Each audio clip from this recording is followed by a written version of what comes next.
ভোটারদের ভয় ভীতি দেখানোর অভিযোগ উঠল শাসক দলের বিরুদ্ধে। ঘটনা এবার ঊনকোটি জেলায়। লোকসভার পূর্ব আসনের ভোটারদের বিজেপি ভয় ভীতি দেখাচ্ছে বলে অভিযোগ। ভোট কেন্দ্রে না যাওয়ার জন্য হুমকি দেওয়া হচ্ছে। এবার এই অভিযোগ করলেন সিপিএম ঊনকোটি জেলার নেতৃত্ব।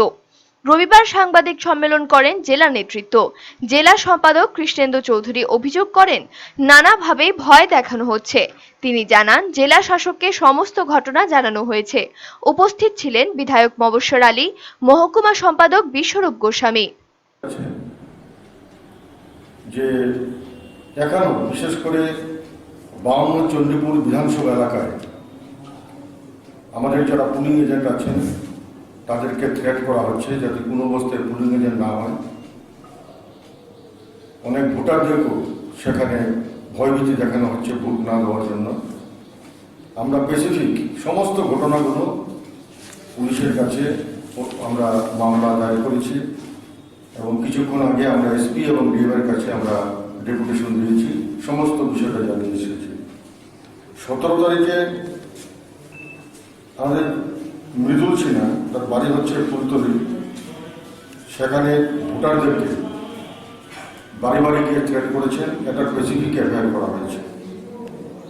18 তারিখে আমাদের হাওড়া অঞ্চল কমিটির সম্পাদক নীলকান্ত সিনহা, সেই নীলকান্ত সিনহাকে প্রদীপ শব্দকর এবং রাজকুমার শব্দকর সরাসরিভাবে নীলকান্ত সিনহাকে থ্রেট করেছেন যাতে সে এই হাওড়া এলাকায় না যায়, যদি যায় তার পরিণাম খারাপ হবে।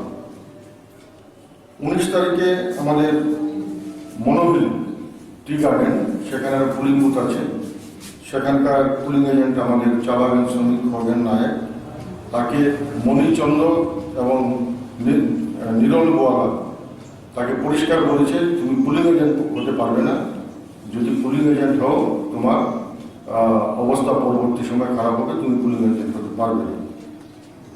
অনুরূপ 19 তারিখ 19 এপ্রিল কালীশাসন চা বাগানে মতিলাল উড়ান আমাদের পুলিং এজেন্ট, তাকেও চন্দ্রশেখর কর্মী তার নেতৃত্বে প্রায় 7-8 জন গিয়ে তার বাড়িতে চড়াও হয়। তার বাড়িতে সে একা, তার স্ত্রী আছে। মতিলাল উড়ান আমাদের পুলিং এজেন্ট,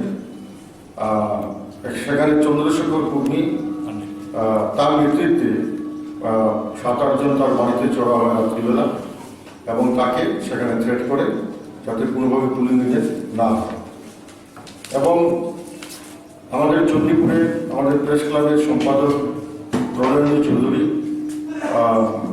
গত 19 তারিখ রাত্রিবেলা আনুমানিক 10:30টার সময় সেখানে কিছু দুর্বৃত্ত বাড়িঘরে চড়া হয়, যার স্পেসিফিক এফআইআর নাম দিয়ে থানাতে এফআইআর করা হয়েছে। আমরা সেই বিষয়টাও আজকে ডিএম এবং এসপির নজরে নিয়ে এসেছি। এবং 20 তারিখে আমরা দেখতে পারলাম যে ইয়োতে আপনারা কিছু বিজেপির দুর্বৃত্তরা আমাদের আমরা যখন আমি নিজে ছিলাম শ্রীরামপুর দক্ষিণ তহসিল অফিসের এখানে কিছু বাড়িঘরে আমরা ডোর টু ডোর ক্যাম্পেইন করি এবং সেই ক্যাম্পেইনে আমার সাথে আরো 12-13 জন ছিল। ক্যাম্পেইন শেষ করে আমরা যখন আসছি, হঠাৎ করে সেখানে কিছু বিজেপি দুষ্কৃতিকারী আমার সাথে যারা ছিল তাদেরকে পরিষ্কার বলছে, নাম ধরে বলছে যে তোমাদেরকে না বলেছি বাড়ি বাড়ি যাওয়ার জন্য, সিপিএমের প্রচার না করার জন্য, তারপর তোমরা কেন আসলে। এবং এখানে কিছু তর্কাতর্কি হয়েছে। তারপর আমাদেরকে শারীরিকভাবে নিগ্রহ করার জন্য সেই গ্রুপটা আমাদের উপর চড়া হয়। যাই হোক, পরবর্তী সময় পুলিশ যায়, পরিস্থিতি নিয়ন্ত্রণে সেখানে আসে। আইন শৃঙ্খলার প্রশ্নে নির্বাচন পিছিয়ে দিয়েছিল নির্বাচন কমিশন। এখন দেখার কমিশন অবাধ ভোট করতে কতটুকু সচেষ্ট হয়। ব্যুরো রিপোর্ট, চ্যানেল দিন রাত।